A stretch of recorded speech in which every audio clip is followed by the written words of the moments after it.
Hello दोस्तों, कैसे आप सभी। मैं अरविंद आप सभी साथियों का एक बार फिर से स्वागत करता हूं आपकी अपनी क्लास अरविंद सर साइंस में। दोस्तों आज की क्लास 12th फिजिक्स की है और बहुत ही ज़बरदस्त क्लास होने वाली है आज की, क्योंकि हम लोग आज जो है डेरिवेशन करेंगे और वो भी किसका, निरक्षीय स्थिति में स्थित बिंदु पर वैद्युत क्षेत्र की तीव्रता। मतलब आपका कोई भी बिंदु दिया होगा जिस पर हम क्या करेंगे, वैद्युत क्षेत्र की तीव्रता ज्ञात करेंगे। ठीक है, तो ये डेरिवेशन आपके एग्जाम के पॉइंट ऑफ व्यू से बहुत ज़्यादा इंपॉर्टेंट होने वाला दोस्तों। ठीक है, बिल्कुल भी आप क्लास को इग्नोर मत कीजिए, एंड तक देखिए क्लास को। ठीक है, आपको प्रॉपरली चीज़ें समझ में आ जाएंगी और वीडियो को अपने दोस्तों के साथ शेयर जरूर करना। चलिए दोस्तों फिर शुरू करते हैं। वैद्युत द्विध्रुव की निरक्षीय रेखा पर स्थित बिंदु पर वैद्युत क्षेत्र की तीव्रता का जो फॉर्मूला होता है, उसका जो डेरिवेशन होता है, हम लोग किस प्रकार से कर पाएंगे। ठीक है, आज हम लोग इसी के बारे में प्रॉपरली स्टडी करेंगे। तो चलिए देखिए, बहुत अच्छे से ध्यान से देखिएगा।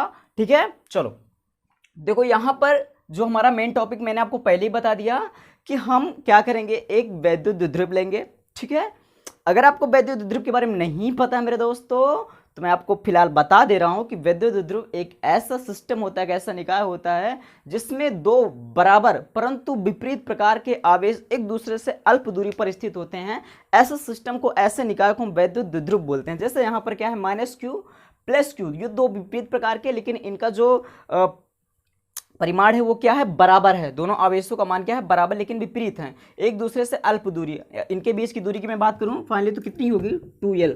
ठीक है, तो बस यही हो गया वैद्युत द्विध्रुव। तो अब यहां पर देखो, आपको लिखना किस प्रकार से है कि जब आपको डेरिवेशन करने के लिए एग्जाम में बोला जाता है कि वैद्युत द्विध्रुव की निरक्षीय रेखा पर स्थित बिंदु पर वैद्युत क्षेत्र की तीव्रता के सूत्र का निगमन कीजिए या विद्युत क्षेत्र की तीव्रता के लिए व्यंजक प्राप्त कीजिए, ऐसा क्वेश्चन आपका कई तरीके से घुमा के पूछ सकता है। जैसे आप जब आप देखिए जाके क्वेश्चन को, तो क्वेश्चन कई तरीके से पूछा जाता है आपका। ठीक है, तो आपको घबराना नहीं है, हर बात वही है, सिर्फ आपको समझने की जरूरत है। तो मेरे दोस्तों अब आपको लिखना क्या है, ठीक है, मैं यहाँ पर बोल दे रहा हूँ, अब आप समझो। ठीक है, मैं सिर्फ वही चीज़ लिखूंगा जो मतलब लिखने लायक, चूंकि बहुत ज़्यादा मतलब थोड़े बहुत फिर मुझे रफ भी करना पड़ेगा, तो इसलिए मैं जो बोल रहा हूँ उसको ध्यान से सुनिएगा। ठीक है, तो देखो यहाँ पर क्या लिखना है आपको कि एक वैद्युत द्विध्रुव के परावैद्युतांक वाले माध्यम में रखा गया है। ठीक है, वैद्युत द्विध्रुव -q तथा +q कूलाम के आवेश से मिलकर बना हुआ है, जिनके बीच की अल्प दूरी क्या है, 2l है। जिनके बीच की अल्प दूरी क्या है, 2l है।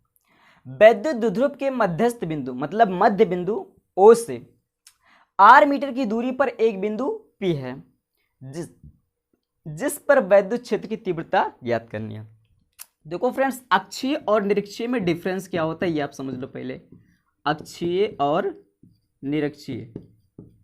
ठीक है, तो अक्षीय का डेरिवेशन फिलहाल मैंने करवा दिया है कि देखो, आपने देखा होगा, ये आप जब देखोगे ये हमारा x अक्ष होता है, ये y अक्ष होता है। ठीक है, तो हमने जब इस तरीके से इस पोजीशन में वैद्युत द्विध्रुव को जब हमने इस पोजीशन में रखा है, तो इसका अक्ष क्या होगा, यही तो होगा। मतलब आगे चलकर कोई बिंदु हो जिस पर हम वैद्युत क्षेत्र की तीव्रता ज्ञात करें, तो ऐसे इस कंडीशन में क्या बोलेंगे, अक्षीय बोलेंगे। लेकिन यही चीज जब इसके क्या हो जाता है, इस तरीके से लंबवत हो जाता है, तो उसको हम क्या बोलेंगे, भाई इस तरीके से हमारा क्या है, वैद्युत द्विध्रुव है, इसके लंबवत इस तरीके से रख दे, कोई बिंदु हमारा हो गया, तो हम क्या बोलेंगे, निरक्षीय स्थित है। मतलब वो अक्ष में स्थित नहीं है, अक्ष में स्थित होता तो अक्षीय, अक्ष में स्थित नहीं, इसको निरक्षीय। बहुत सिंपल सी बात है, क्लियर है। चलो, तो इतनी बातें आपको समझ में आ गई। ठीक है, अब यहां पर ध्यान देना दोस्तों, अब यहां पर ध्यान देना कि आपको किस बिंदु पर वैद्युत क्षेत्र की तीव्रता ज्ञात करनी है, बिंदु P पर। क्लियर है ना। चलो, अब यहां पर सारी चीजें आपको फाइनली फिलहाल पता ही है। ठीक है, अब देखो यहां पर क्या है, +q कूलाम का जो आवेश है और आपका -q कूलाम का आवेश है, ये सारी चीजें आई थिंक आपको प्रॉपरली क्लियर ही हैं। अब देखो यहां पर क्या है कि आपका +q कूलाम आवेश के कारण बिंदु P पर वैद्युत क्षेत्र की तीव्रता क्या है, E1 है, और -q आवेश के कारण बिंदु P पर वैद्युत क्षेत्र की तीव्रता क्या है, E2 है। इतनी बातें आपको क्लियर है ना, इतनी बातें आई होप आपको क्लियर है।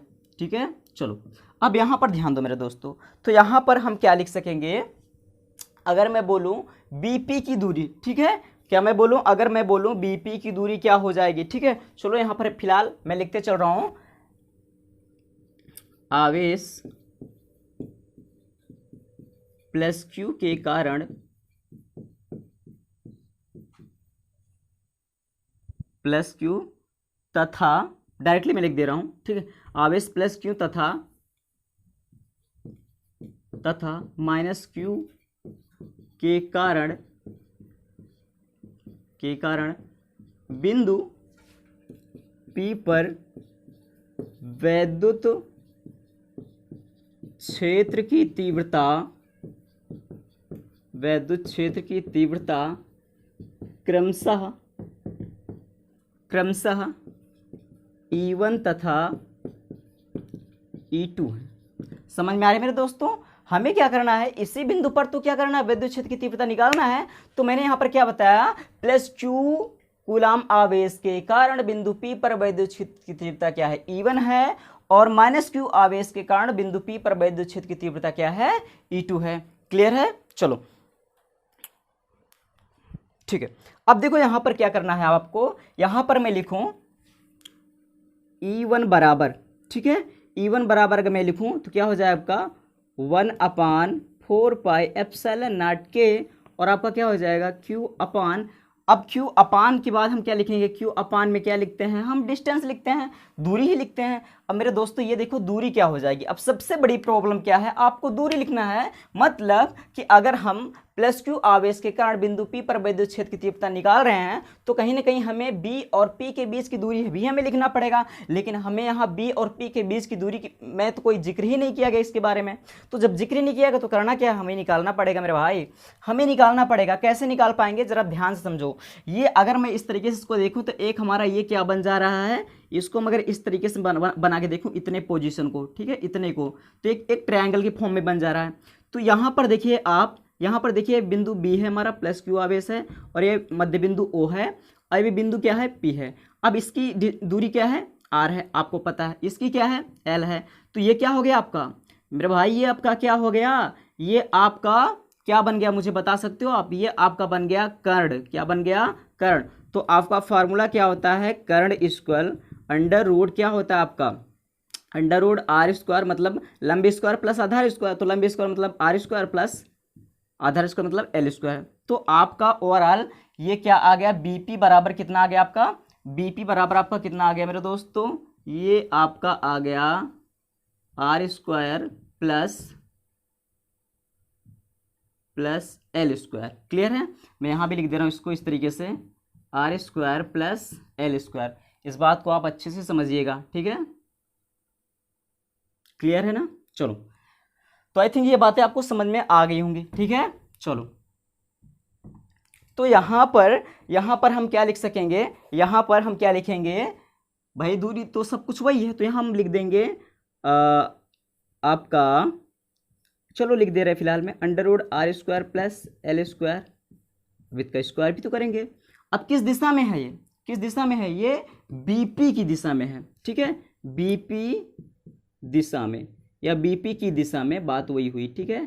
ठीक है मेरे भाई, इतनी बातें आपको समझ में आ गई ना, ठीक है, इतनी बातें आपको समझ में आ गई। अब देखो थोड़ा सा इसको और आगे करें तो क्या हो जाएगा आपका, E1 बराबर आपका हो जाएगा 1/4 पाई एप्सिलॉन नॉट के Q अपॉन, अब देखो, अब आपको इतनी बात तो क्लियर सी पता है ना, सिंपल। अगर अंडर रूट x है, अगर इसका हम स्क्वायर करेंगे तो क्या हो जाता है, x हो जाता है। तो सिंपल सी बात, अगर इसका स्क्वायर किया तो क्या हो जाएगा आपका, अंडर रूट हट जाएगा। क्लियर है। तो आपका क्या हो जाएगा, R square plus L square.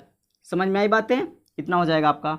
अब यहां पर मैं देखूं, अब यहां पर अगर मैं E2 बराबर निकालूं तो E2 बराबर भी क्या हो जाएगा आपका 1/4 पाई एप्सिलॉन नॉट के Q अपॉन, क्या हो जाएगा आपका, सिंपल सी बात है, फिर से वही चीज होने वाला है बिल्कुल, under root R square plus L square करेंगे तो फिर से आपका क्या आ जाएगा, यही R square plus L square. Directly यहाँ पर मैंने लिख दिया, यहाँ पर अंडर रूट लगा के स्क्वायर मैंने नहीं किया मेरे भाई, ठीक है, ये चीज़ मैंने नहीं किया, यहाँ पर मैंने डायरेक्टली लिख दिया। इतनी बातें आई होप आपको समझ में आ गई होंगी, ठीक है, समझ में आई बातें। चलो, अब यहाँ पर एक चीज़ आपको समझना है, मैं इसको इरेज कर रहा हूँ, आप इसको नोट कर लो ताकि मैं आगे बढ़ूँ तो आपको चीज़ें समझ में आ जाए, ठीक है। आप इसको प्रॉपर तरीके से नोट कर लो मेरे भाई, नोट्स जरूर बना लो, ठीक है। चलो देखो, देखो यहाँ पर यहां पर आपको समझना है कि E1 और E2, ठीक है, E1 और E2 जो है वो क्या है, अगर मैं इसको AB के लंबवत दो बराबर भागों में, लंबवत और समांतर दो भागों में अगर मैं बांटूं, ठीक है, दो भागों में बांटूं, तो अगर मैं लंबवत देखूंगा, ठीक है, लंबवत देखूंगा तो क्या हो जाएगा, E1 साइन थीटा और E2 sine theta, E2 sine theta अगर इसके AB के लंबवत होगा। जबकि ये क्या होगा, विपरीत दिशा में होने के कारण क्या हो जाएगा, ये निरस्त हो जाएगा। क्या हो जाएगा, ये निरस्त हो जाएगा, इसको हम लंबवत रखते हैं तो। लेकिन अगर समांतर रखते हैं तो क्या हो जाएगा, E1 कॉस थीटा और आपका क्या हो जाएगा, E2 कॉस थीटा, ठीक है, और दोनों की वैल्यू क्या हो जाएगी, जुड़ जाएगी। ये बात को आपको ध्यान देना है, ठीक है। अब बोलो सर ये कहाँ से आया, कैसे आया, ठीक है, ये सारी चीज़ें कैसे आएगी आपको, ठीक है, आपको ये सारी चीज़ें पता होना चाहिए। जैसे यहाँ से मैंने ये वाली वैल्यू निकाला, फिर यहाँ से ये वाली वैल्यू तो आपको प्रॉपरली समझ में आ ही गई। अब यहाँ से भी आपको समझना पड़ेगा कि जैसे आपने कॉस थीटा क्यों लिया, मैं बता तो रहा हूँ कि अगर लंबवत रखेंगे तो E1 साइन थीटा और E2 का साइन थीटा निरस्त हो जाएगा। अगर समांतर रखेंगे तो क्या निकल के आएगा, समांतर रखेंगे तो E1 cos theta plus E2 cos theta मतलब निकल के आएगा, ठीक है। क्योंकि साइन थीटा और कॉस थीटा बराबर आपको पता है, साइन थीटा बराबर क्या होता है, साइन थीटा की वैल्यू क्या होती है, लंबवताकरण, और कॉस थीटा की वैल्यू क्या होती है, कॉस थीटा की वैल्यू आधार बटाकरण। तो ये सारी चीज़ें आपको पता होना चाहिए, ठीक है, इतनी चीज़ें तो आपको ऑलरेडी पता ही होगी, ठीक है। चलो अब देखो हम आगे बढ़ते हैं। अब अगर हम आगे बढ़े तो जाहिर सी बात है, अगर इसको हम समांतर रखेंगे, मैंने क्या बता दिया, अगर लंबवत रखेंगे तो E1 sine theta E2 sine theta आपका निरस्त हो जाएगा, तो आपका E1 cos theta E2 cos theta आपका बचेगा, जो क्या हो जाएगा, जुड़ जाएगा, ठीक है। क्या हो जाएगा मेरे भाई, जुड़ जाएगा। जब जुड़ जाएगा तो इसको हम क्या करेंगे, इस तरीके से यहाँ पर रखेंगे, देखो मैंने बता दिया, ठीक है, दोनों जुड़ जाएंगे। इस तरीके से आपको चीज़ समझना पड़ेगा, ठीक है, दोनों क्या हो जाएंगे, आपस में जुड़ जाएंगे, एक ही दिशा में होने के कारण क्या हो जाएगा, जुड़ जाएंगे। समांतर घटक अगर हम E1 sine theta E1 cos theta, ठीक है, चलो यहाँ पर मैं लिख दे रहा हूँ फिलहाल, समांतर घटक अगर लेने पर, लंबवत मैंने बता दिया, लंबवत लेंगे तो कैंसिल, निरस्त हो जाएगा। समांतर घटक E1 cos theta and E2 cos theta, ठीक है, इतनी बातें आपको समझ में आई। E1 cos theta and E2 cos theta यहाँ पर हम लेंगे तो आपका यहाँ पर देखो, यहाँ पर क्या हो जाएगा, दोनों क्या हो जाएंगे, समांतर घटक होने पर परिणामी तीव्रता क्या हो जाएगी, मतलब दोनों क्या हो जाएगा आपका, E बराबर E1 प्लस E2। क्लियर हुई बात है। तो आपका क्या हो जाएगा, E बराबर E1 कितना है आपका, 1/4 पाई एप्सिलॉन नॉट के Q अपान R square plus L square. Clear है बातें। यहाँ पर फिर क्या हो जाएगा आपका, यहाँ पर हो जाएगा आपका कॉस थीटा हो जाएगा, प्लस उसी तरीके से यहाँ पर आपका हो जाएगा 1/4 पाई एप्सिलॉन नॉट के, ठीक है, Q अपान क्या हो जाएगा आपका under root R square plus L square, और यहाँ पर आपका क्या हो जाएगा, कॉस थीटा हो जाएगा। क्लियर है। आई थिंक आपको इतनी बातें समझ में आ गई होंगी, ठीक है। तो E बराबर करेंगे, जब E बराबर लेंगे यहाँ पर तो क्या हो जाएगा आपका, E बराबर लेंगे मेरे भाई तो क्या हो जाएगा, सब कुछ आपका क्या है, ये पूरा आपका मिल रहा है, ठीक है, ये आपका पूरा क्या है, कॉमन है। जब ये पूरा कॉमन है तो क्या करेंगे, हम लेंगे Q अपान, ठीक है, क्या करेंगे, Q अपान क्या हो जाएगा 4 पाई एप्सिलॉन नॉट के, और क्या हो जाएगा, ये आपका R square plus L square, ये आपका कॉमन है, और यहाँ पर आपका क्या बचेगा, कॉस थीटा आपका क्या हो जाएगा, 2 कॉस थीटा हो जाएगा। समझ में आई बात है। चलो थोड़ा से इंक डाल लेते हैं,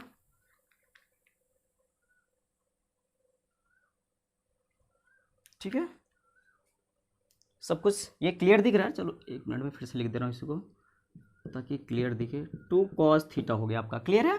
चलो अब यहाँ पर मेरा भाई देखो ध्यान से, ये आपका ये चीज़ तो मैंने लिख ही दिया 1/4 पाई एप्सिलॉन नॉट के। अब यहाँ पर Q अपान R square plus L square, ठीक है, यहाँ पर मैंने लिया। अब ध्यान से देखो, ये तो आपका 2 बचा ही है, ये तो 2 है ही आपका, तो इंटू यहाँ पर मैं क्या कर देता हूँ 2। अब देखो कॉस थीटा बराबर आपका क्या आ जाएगा, अब जरा ध्यान से देखो, कॉस थीटा बराबर मैंने अभी जस्ट बताया था आपको क्या होता है, आधार बटा कर्ण होता है। तो यहाँ पर कॉस थीटा की वैल्यू अगर हम रखेंगे, ध्यान से देखना, कॉस थीटा बराबर क्या बताया मैंने, आधार बटा कर्ण। तो आधार क्या आ गया आपका L, कर्ण आपका क्या है, कर्ण आपका क्या है, ये है, तो क्या हो जाएगा आपका L upon under root R square plus L square. Cos theta बराबर इतना रखेंगे मेरे दोस्तों, समझ में आई बात है। जब इतना रखेंगे तो जाहिर सी बात है क्या हो जाएगा, ये हमारा 2 तो रहेगा ही, इंटू 2, यहाँ पर क्या हो जाएगा L upon under root R square plus L square. इतनी बातें आपको समझ में आई, इतनी बातें आपको समझ में आई। अब क्या करेंगे, ये हो जाएगा आपका E बराबर 1/4 पाई एप्सिलॉन नॉट के, आपका ये Q2L तो मिलके क्या हो जाएगा आपका, ये 2QL हो जाएगा, अपान में क्या हो जाएगा, अपान में ये हो जाएगा मेरे दोस्तों, ये हो जाएगा R square plus L square, और फिर आपका ये क्या हो जाएगा under root R square plus L square, मतलब दोनों का क्या हो जाएगा, मल्टीप्लाई हो जाएगा। इस तरीके से चाहे आप बोलो एलसीएम लेंगे तो हो जाएगा। क्लियर है बातें? चलो आप इसको भी नोट करो, हम आगे बढ़ें, ठीक है। चलो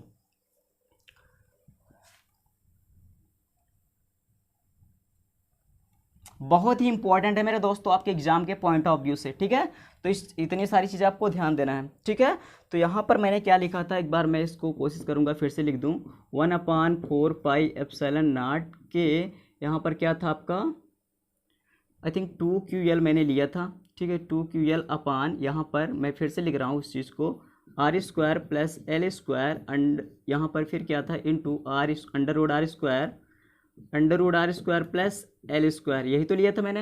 अब मेरे भाई एक चीज़ ध्यान दो, अगर मैं लिख दूँ अंडर रूट एक्स, क्या लिख दूँ मैं, अंडर रूट एक्स, तो मैं बोलूँ इसकी पावर कितनी होगी, तो अंडर रूट एक्स का मतलब हुआ एक्स की पावर 1/2, तो वैसे इसकी पावर कितनी हो जाएगी 1/2। इसका मतलब क्या हो जाएगा, ये ई बराबर क्या हो जाएगा 1/4 पाई एप्सिलॉन नॉट के 2QL। चलो 2QL अपान क्या हो जाएगा, यहाँ पर मैंने क्या किया R square plus L square, अब यहाँ पर क्या हो जाएगा, ये क्या हो जाएगा R square plus L square की पावर 1/2, ठीक है। कि पावर क्या हो जाएगी 1/2 हो जाएगी। अब देखो दोनों का क्या है, मल्टीप्लाई है। अब आपको पता है कि जब मल्टीप्लाई होता है तो उसमें पावर ऐड हो जाती है, गुणा में खाते जुड़ जाती हैं। जब जुड़े इसकी पावर 1 है, इसकी पावर 1/2 है, तो 1 + ½ कितना हो जाएगा 3 कितना हो जाएगा मेरे दोस्तों 3/2 हो जाएगा। इतनी बातें आपको समझ में आई। तो यहाँ पर क्या करेंगे, और आपको ऑलरेडी पता है, यहाँ पर आपको क्या पता है कि P बराबर होता है 2QL, ठीक है। तो जहाँ पर 2QL है वहाँ पर आप क्या रख दोगे, P रख दोगे, और आपका क्या हो जाएगा 1/4 पाई एप्सिलॉन नॉट के, यहाँ पर हो जाएगा आपका P, ठीक है, क्या हो जाएगा P, और ये क्या हो जाएगा आपका R square plus L square की पावर 3/2। इतनी बातें आपको समझ में आई। अब देखो दोस्तों, अगर मैं बात करूँ R की तुलना में L का मान जो है बहुत कम है, बहुत छोटा है, ठीक है। R की तुलना में L बहुत छोटा है, तो यहाँ पर मैं लिख दूँ, ठीक है, यदि R is more greater than L, ठीक है, तो क्या हो जाएगा आपका L क्या हो जाएगा, नगण्य मान लिया जाएगा। जब नगण्य मान लिया जाएगा तो क्या हो जाएगा, E बराबर आपका हो जाएगा 1/4 पाई एप्सिलॉन नॉट। अगर यहाँ पर दोस्तों मैं K बराबर 1 मान लेता हूँ तो 1/4 पाई एप्सिलॉन नॉट आ जाएगा, तो क्या हो जाएगा P अपान, ठीक है, आपका क्या हो जाएगा P अपान, आपका ये हो जाएगा R स्क्वायर की पावर 3/2। अब 2 से 2 आपका क्या हो जाएगा, कैंसिल हो जाएगा, तो ये आपका हो जाएगा E बराबर 1/4 pi epsilon not P upon R³ Newton पर कूलम। तो मेरे दोस्तों यही है विद्युत क्षेत्र की तीव्रता निरक्षीय स्थिति में निकालने का, ठीक है। विद्युत क्षेत्र की तीव्रता निरक्षीय स्थिति में निकालने का आपका यही फॉर्मूला है मेरे दोस्तों, ठीक है। तो आई होप ये बातें आपको बहुत अच्छे से समझ में आई होगी, ठीक है। कोई भी बात अगर ना समझ में आई हो तो आप जरूर कमेंट करके बता दीजिएगा, ठीक है, क्योंकि मैंने बहुत अच्छे से समझाने का प्रयास किया है और ऐसे कोई चीज़ होगी नहीं जो आपके समझ में ना आई हो, ठीक है। 100% ये बातें आपको समझ में आ ही गई होंगी। बाकी आपकी कोई क्वेरी हो, कोई प्रॉब्लम हो, कोई चीज़ आपको ना समझ में आया हो तो आप हमें फिर से बता सकते हैं, ठीक है। तो दोस्तों ये डेरिवेशन आपके एग्जाम के पॉइंट ऑफ व्यू से बहुत ज़्यादा इंपॉर्टेंट है, तो इसको आप बिल्कुल भी इग्नोर मत कीजिए, ठीक है। आपने तो अब सीख लिया, अब बारी है आपको और लोगों को सिखाने की। तो आपको क्या करना है, दूसरे बच्चों के साथ भी इसको शेयर भी करना है, हर बच्चे के पास ये वीडियो पहुंचे ताकि हर बच्चा इसका फ़ायदा ले सके, हर बच्चा इसका बेनिफिट ले सके। क्योंकि ऐसी कंडीशन है कि मैं आपको बार बार बोलता हूँ कि कोई बाहर नहीं जा पाएगा, तो घर पे रह के सारे बच्चे अपने एग्जाम की प्रिपरेशन करें, ठीक है। तो आप बिल्कुल अपना ये सहयोग दे सकते हैं, ठीक है, बिल्कुल ये अपने आप अहम भूमिका निभा सकते हैं इसको फैलाने में, इस क्लास को फैलाने में मेरे दोस्तों। तो आई होप ये काम कर देंगे, ठीक है। और लिंक आपको मिलेगा डिस्क्रिप्शन में टेलीग्राम का, ठीक है। टेलीग्राम का लिंक आपको डिस्क्रिप्शन में मिल जाएगा, वहाँ से आप जाके कोई भी क्वेश्चन वगैरह पूछ सकते हैं, ठीक है। डायरेक्टली आपको लिंक पर क्लिक करेंगे वहाँ से आपको, ठीक है। और बाकी आपने प्रीवियस वीडियो नहीं देखा है तो जाके प्लेलिस्ट में देखिए, अदरवाइज लिंक डिस्क्रिप्शन में मिलेगा, वहाँ जाके आप देख लीजिए, ठीक है। और बाकी इंस्टाग्राम वगैरह कहीं भी अगर मैसेज कुछ भी कोई प्रॉब्लम हो आप कर सकते हो, टेलीग्राम डायरेक्ट एज व्हाट्सअप की तरह आपका काम करेगा, ठीक है। अगर जो भी बच्चे चलाते हैं ऑलरेडी उनको बता दूं, आपको क्या करना है, अरविंद सर 98 बिना स्पेस दिए आपको क्या करना है, सर्च करना है। वहाँ पर आप कोई भी अपना सुझाव, सजेशन, क्वेश्चन, कोई भी चीज़ आप कर सकते हो, ठीक है। तो बहुत ही कम टाइम में मैंने आपको डेरिवेशन करवा दिया, ठीक है, बहुत शॉर्ट टाइम में, ठीक है। तो आई होप ये बातें आपको समझ में आ ही गई होंगी, ठीक है दोस्तों। चलिए मिलते हैं अगली क्लास में, तब तक के लिए बाय बाय, टेक केयर। हाँ, अगर अभी तक चैनल सब्सक्राइब नहीं किया तो आप बहुत बड़ी गलती कर रहे हो, क्योंकि हमसे जुड़ने का एक यही तरीका है, यही एक माध्यम है, चैनल को सब्सक्राइब करो, ठीक है, ताकि हर क्लासेस आपको मिलती रहेंगे। चलिए दोस्तों मिलते हैं अगली क्लास में, तब तक के लिए bye bye, take care, thank you.